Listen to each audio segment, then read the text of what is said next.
Assalamualaikum warahmatullahi wabarakatuh. Baik, saya akan menjelaskan tentang kode SQL. Yang pertama, uh, create table if not exist, yaitu untuk perintah ini ya digunakan untuk membuat tabel baru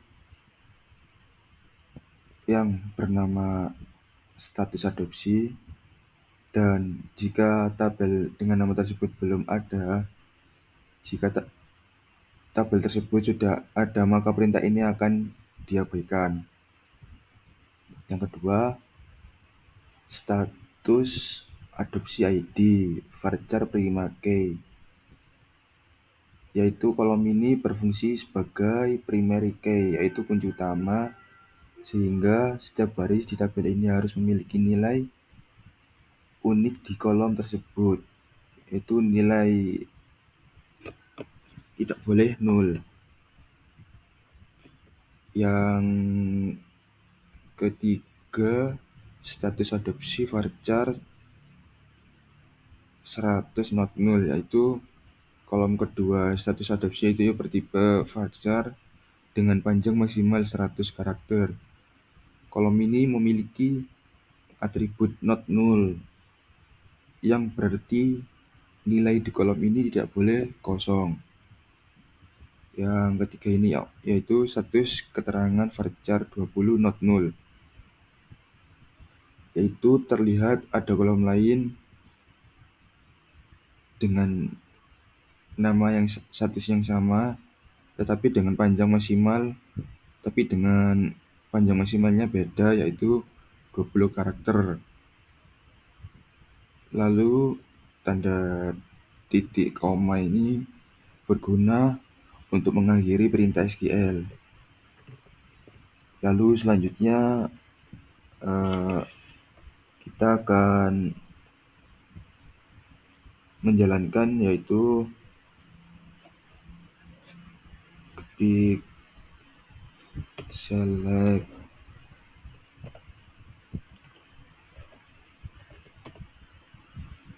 from status adopsi.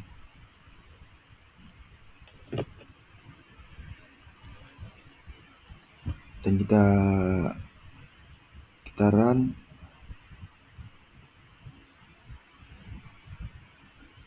Nah, sekarang muncul tabel tersebut, yaitu tabel yang pertama ini status adopsi ID, yaitu menunjukkan kolom status adopsi ID sudah ditetapkan sebagai primary key.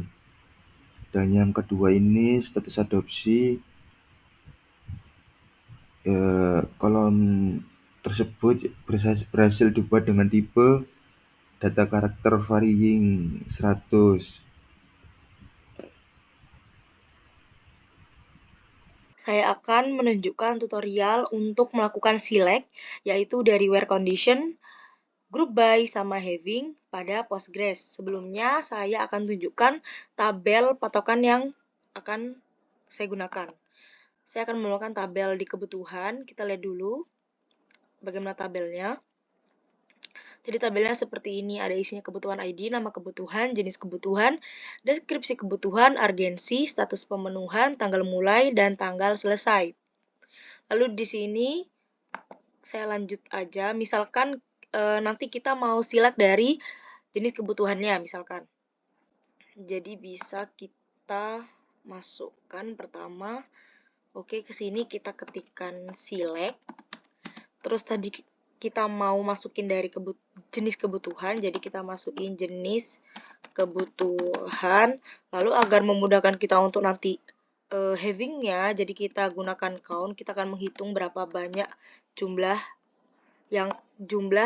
dari jenis kebutuhan itu yang keluar. Terus from itu dari tabel yang mana, itu tabel kebutuhan. Terus kita langsung coba pakai group by dari jenis kebutuhan. Kita coba run dulu. Oke, ini langsung keluar dari, jadi kita ada dari 10 data yang tadi kita pakai di tabel, itu ada 4 inti dari jenis kebutuhan, yaitu ada kesehatan, hiburan, pendidikan, dan kebutuhan harian. Lalu berapa banyak keluarnya? Ini kalau di total harusnya jumlahnya 10. Terus kita langsung aja, misalkan kita mau ke having. Misalkan kita nyari having, dari jenis kebutuhan itu, yang keluar lebih dari satu kali misalkan. Jadi having kita ketik count-nya, terus lebih dari satu kali misalkan. Jadi nanti yang keluar hanya ada kesehatan, pendidikan, kebutuhan harian kayak gitu. Terus misalkan kalau lebih dari 0, nanti bakal keluar semua. Nah, kita juga ada order by. Jadi order by itu nanti akan mengurutkan dari, misalkan kita dari yang paling kecil. Nah, 1, 2, 3, 4 kayak gitu. Terus kalau mau ngurutin dari yang paling besar, misalkan data paling banyak sering keluar, kita bisa pakai dash. Jadi 4, 3, 2, 1 kayak gitu. Oke, skip. Habis tadi group by, having count, lalu kita akan gunain where. Jadi where itu harus di atas group by. Jadi kalau misalnya where taruh di bawahnya group by, nanti dia bakal error. Contoh misalkan, coba ya. Where dari jenis kebutuhan, like misalkan kita mau nyari dari jenis kebutuhan itu yang ada huruf K-nya misalkan. Jadi salah. Jadi nggak ada petik 2. Kalau petik 2 error. Jadi kita pakai petik 1 aja. Terus ini, terus K, terus K-nya K gede. Terus habis itu ini. Kayak gitu, coba kita run. Error karena where-nya itu di bawahnya group by. Jadi where-nya harusnya di atasnya group by. Kita coba. Di cut. Kita hapus terus ditaruh di sini. Kita coba. Nah, baru bisa. Jadi yang keluar yang hanya ada K-nya, misalkan kesehatan sama kebutuhan harian kayak gitu. Mungkin itu aja tutorial dari saya dalam menggunakan select bagian group by, having, sama where condition, di mana nanti where condition itu bisa dalam kondisi apapun. Jadi di sini saya ngambil case kalau misalkan kita mau ngambil huruf atau kata-kata dari berbagai macam isi dari tabel itu. Mungkin sekian dari saya, akan dilanjutkan oleh teman saya. Terima kasih. Wassalamualaikum warahmatullahi wabarakatuh. Selanjutnya di sini saya akan menjelaskan penggunaan inner join. Di sini yang pertama, select ini digunakan untuk memilih kolom yang akan ditampilkan. Lalu from donatur ini menunjukkan bahwa tabel utama yang digunakan adalah donatur. Inner join ini menggabungkan tabel donatur dengan donasi. Lalu kita run. Setelah sukses, kita pergi ke hasilnya. Nah, di sini hasil yang diharapkan itu penggabungan antara dua tabel tersebut.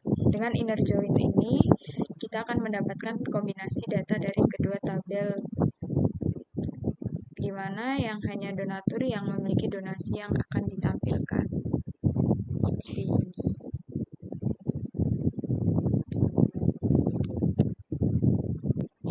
Lalu selanjutnya ada left join.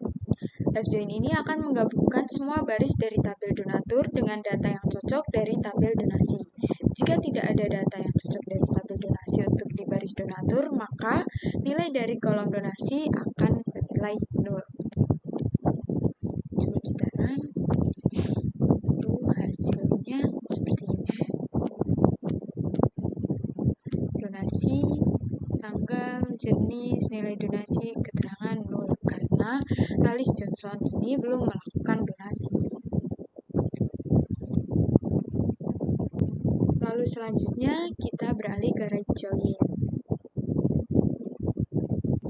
Di Di sini, Rejoin akan menggabungkan semua baris dari tabel donasi dengan data yang cocok dari tabel donatur. Jika tidak ada data yang cocok di tabel donatur untuk baris donasi, maka nilai dari kolom donatur akan nol. Untuk hasilnya seperti ini. Rejoin ini memastikan bahwa seluruh baris dari tabel donasi ditampilkan. Jika tidak ada donatur yang terkait, kolom tabel donatur akan berisi nol.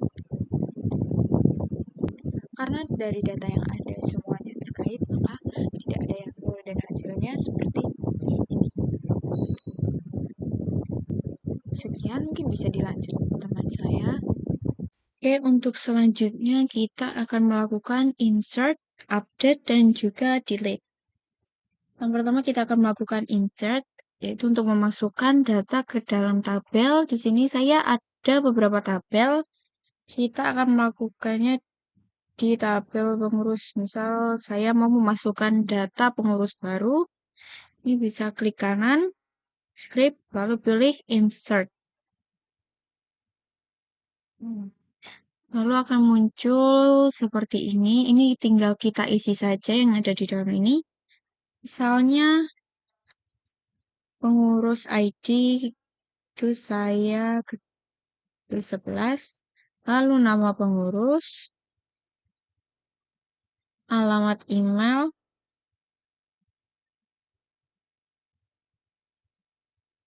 gmail.com, lalu nomor telepon,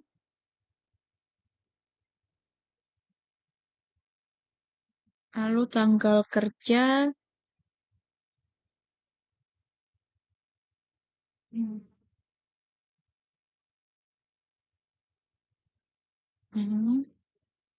lalu status,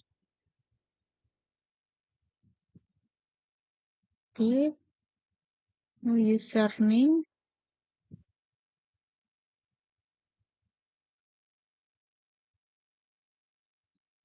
dan passwordnya seperti ini. Ini panjangnya juga harus sama. Kalau tidak semua akan error. Lalu kita run. Nah, jika ada pemberitahuan query return successfully, ini berarti datanya sudah berhasil dimasukkan ke dalam tabel pengurus. Lalu ini kita bisa langsung cek aja.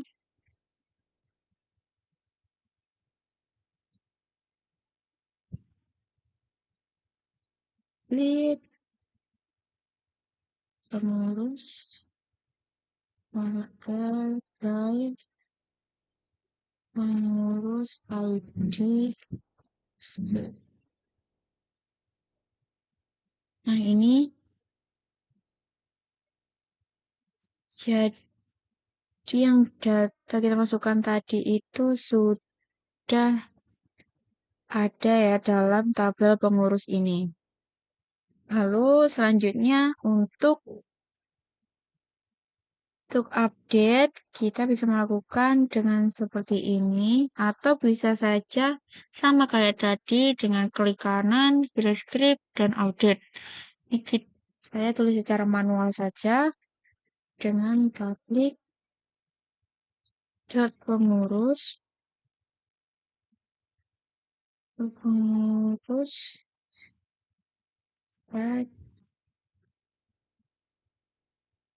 misal saya mau mengupdate data dari si Citra Purnama ini menjadi tidak aktif atau karena dia sudah tidak bekerja lagi, ini statusnya akan saya ganti menjadi tidak aktif. Ini kita tulis status sama dengan tidak aktif. Lalu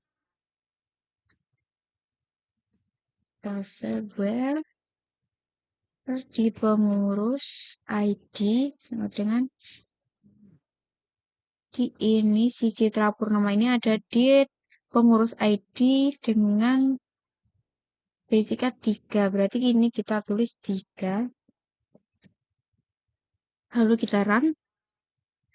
ini berarti sudah berhasil. Kita cek lagi.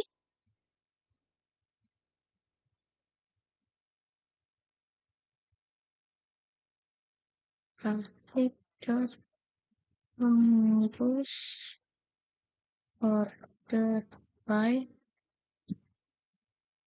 pengurus ID ASC. Ini kita lihat Citra Purnama statusnya sudah berganti tidak aktif. Yang awalnya aktif sudah tidak aktif.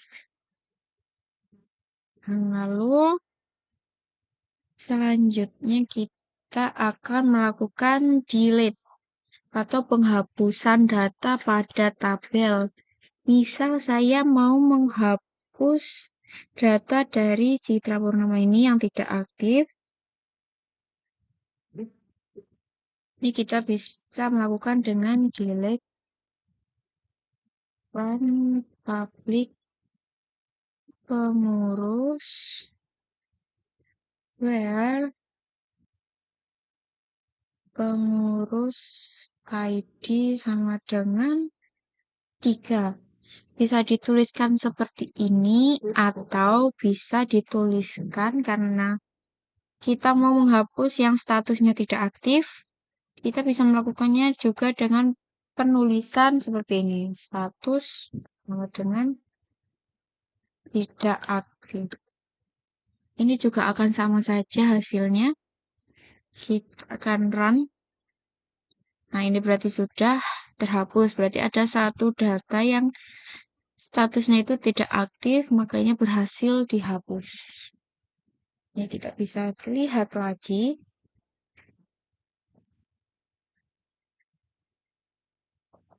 Public pengurus pengurus ID ASC. Ini yang tadi statusnya tidak aktif sudah terhapus. Jadi di sini tinggal tersisa yang statusnya itu masih aktif semua. Dan kita bisa melakukannya lagi. Contoh di tabel adopsi misalnya.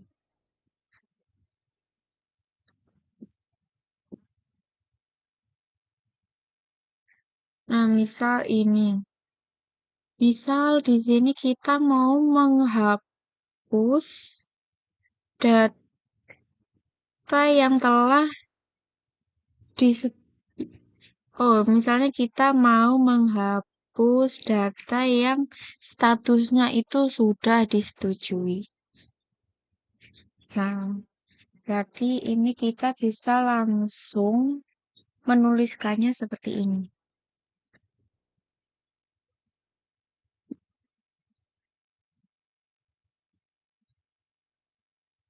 Public ini adopsi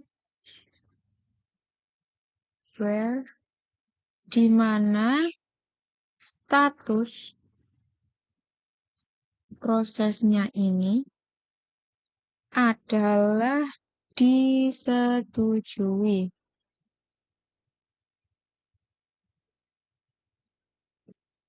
Nah, jika sudah penulisannya seperti ini, kita run. Nah, delete to query return successfully.